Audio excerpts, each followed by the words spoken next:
দলীয় লোকজন, নির্ভেজালভাবে দলীয় লোকজন তারা নিয়োগ দিয়েছে। স্লোগানে তারা বলেছেন সবার আগে বাংলাদেশ, কিন্তু এত বড় একটা জাতীয় সংসদ, এই দেশে এতগুলো রাজনৈতিক দল, পার্লামেন্টে একটা বিশাল অপোজিশন পার্টি সেখানে আছে,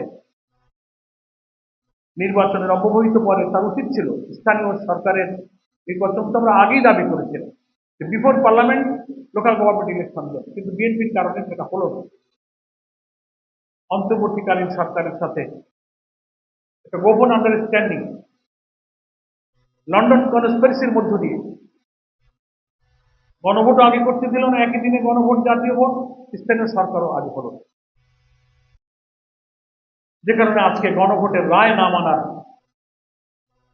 সর্বনাশা পথে তারা কৌশলে হাঁটছে। সংবিধান সংস্কার পরিষদের রাষ্ট্রপতির আদেশকে অ্যাভয়েড করে, আইন ভঙ্গ করে, পার্লামেন্টে অন্যায়ভাবে সংবিধান সংস্কার না করে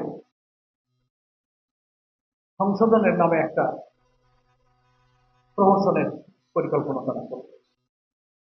ফলে এই সব জায়গাতে তাদের দলীয় নেতাকর্মীদের নিয়োগ দিয়েছেন উন্নয়ন কর্তৃপক্ষগুলোতে, সিটি কর্পোরেশনগুলোতে, ওয়াসা।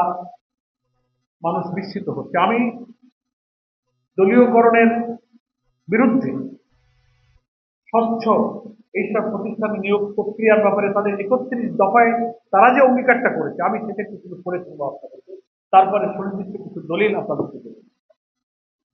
তাদের ঘোষিত 31 দফার নবম দফা আপনাদের একটু দৃষ্টি আকর্ষণ করছি। নবম দফাতে তারা বলছেন স্বচ্ছতা নিশ্চিতকরণে সকল রাষ্ট্রীয়, সাংবিধানিক ও সংবিধিবদ্ধ প্রতিষ্ঠানের পুনর্গঠন, সংকীর্ণ রাজনৈতিক দলীয়করণের ঊর্ধ্বে উঠিয়া, সেন্টেন্সটা খেয়াল করবো, বিএনপির 31 দফার নবম দফা, সংকীর্ণ রাজনৈতিক দলীয়করণের ঊর্ধ্বে উঠিয়া সকল রাষ্ট্রীয়, সাংবিধানিক ও সংবিধিবদ্ধ প্রতিষ্ঠানের স্বচ্ছতা, জবাবদিহিতা ও বিশ্বাসযোগ্যতা প্রতিষ্ঠা করিবার লক্ষ্যে এই সকল প্রতিষ্ঠানে আইনি সংস্কারের মাধ্যমে পুনর্গঠন করা হয়েছে। এটা তাদের অঙ্গীকার। সংকীর্ণ দলীয়করণের ঊর্ধ্বে উঠবে না, কিন্তু সংকীর্ণ তো বাদ, 100% দলীয়করণের মধ্যে থেকে ওনারা এখন নিয়োগ প্রক্রিয়া তৈরি করে। জাতীয় নির্বাচনের পর ঠিক আছে, সিটি কর্পোরেশন গুলো শূন্য, জেলা পরিষদ, বিভিন্ন জায়গায় আপনার স্থানীয় নির্বাচন দিতে পারতেন। বাংলাদেশের সংবিধানে পরিষ্কার বলা আছে স্থানীয় সরকারের সকল স্তরে নির্বাচিত জনপ্রতিনিধিদের দ্বারাই স্থানীয় সরকার চালিত হয়। এটা আমাদের কনস্টিটিউশনে বলা আছে। উনি ইলেকশন দিয়ে দিতে পারতেন, কিন্তু নির্বাচন না দিয়ে আপনি প্রশাসক দিলেন। প্রশাসক তো ছিলই, এই যে সব সিটি কর্পোরেশনের প্রশাসক একজন ছিল, সেটাকে সরাই দিয়ে আপনি আবার দলীয় লোক দিলেন। আর সারা দেশে আপনি এত রাজনৈতিক দল নিবন্ধিত, পার্লামেন্টে এত দল, একটা দল খুঁজে পেলেন না, সব বিএনপি পাই। ঠিক আছে না, ইলেকশন দেবো, তার আগে আমরা সবাই মিলে দিচ্ছি যখন তখন। সবার আগে বাংলাদেশ তো সবাইকে মিলে মিশে করি না, সবার আগে বিএনপি, তার আগে এমপি। এগুলো হচ্ছে 31 দফার নবম দফায় ঘোষিত সংকীর্ণ রাজনৈতিক দলীয়করণের ঊর্ধ্বে উঠিয়া। এটা আপনাদেরকে রেফার করলাম। এখন আপনারা সোশ্যাল মিডিয়াতে হয়তো নজর রেখেছেন, গতকালকে 3 জন ছাত্র দলের নেতাকে তারা নিয়োগ দিয়েছে। 1 নম্বর আব্দুল্লাহ আল নোমান, ছাত্রদল ঢাকা মহানগর উত্তরের সহসভাপতি। তাকে বাংলাদেশ বিনিয়োগ উন্নয়ন কর্তৃপক্ষের ডেপুটি ডাইরেক্টর করেছেন, 6th গ্রেড, বিনিয়োগ উন্নয়ন কর্তৃপক্ষ বাংলাদেশ। 2 নম্বর ঢাকা মহানগরী ছাত্র দলের দক্ষিণের সহসভাপতি মেহেদী হাসান আবিদ,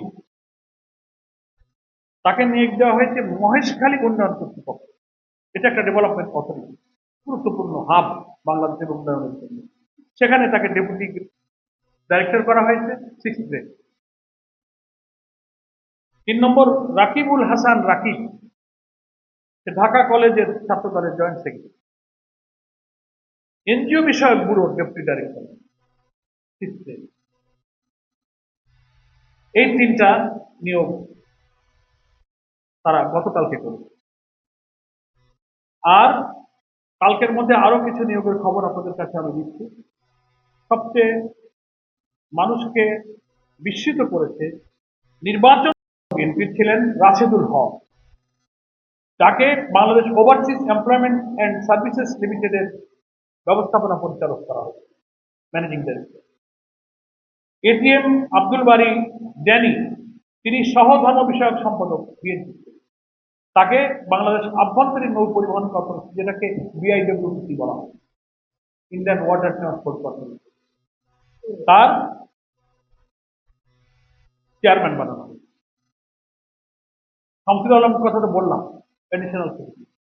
আব্দুল খালেক, রংপুর বিভাগীয় বিএনপির সহ সাংগঠনিক সম্পাদক, তাকে নিয়োগ দেওয়া হয়েছে স্টিল ইঞ্জিনিয়ারিং কর্পোরেশনের, তাকে চেয়ারম্যান করা হয়।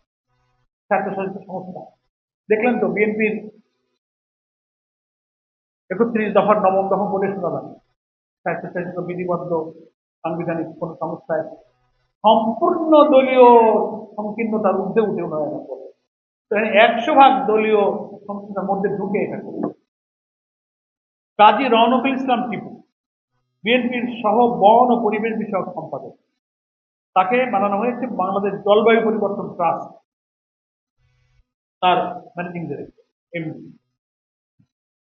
এরপরে বেনজির আহমদ, ঢাকা বিভাগীয় সহ সাংগঠনিক সম্পাদক বিএনপি, তাকে বিসিক যেটা আছে, বাংলাদেশ ক্ষুদ্র কুটির শিল্প কর্পোরেশনের চেয়ারম্যান করা। কত গুরুত্বপূর্ণ!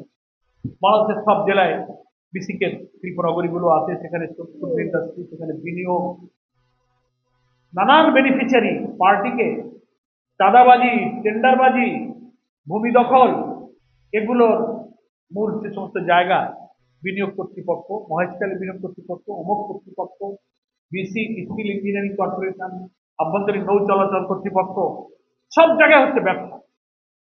তো এগুলো আমরা শুনি, দেখি, আর আওয়ামী লীগের আমলের দলীয়করণ দুর্নীতির মহা জমজমাট যে হাট বাজার বসাইছিল, এখন তো ৫ মাসেই তো আমরা এখন সেই হাট বাজারের আলামত দেখতে পাই।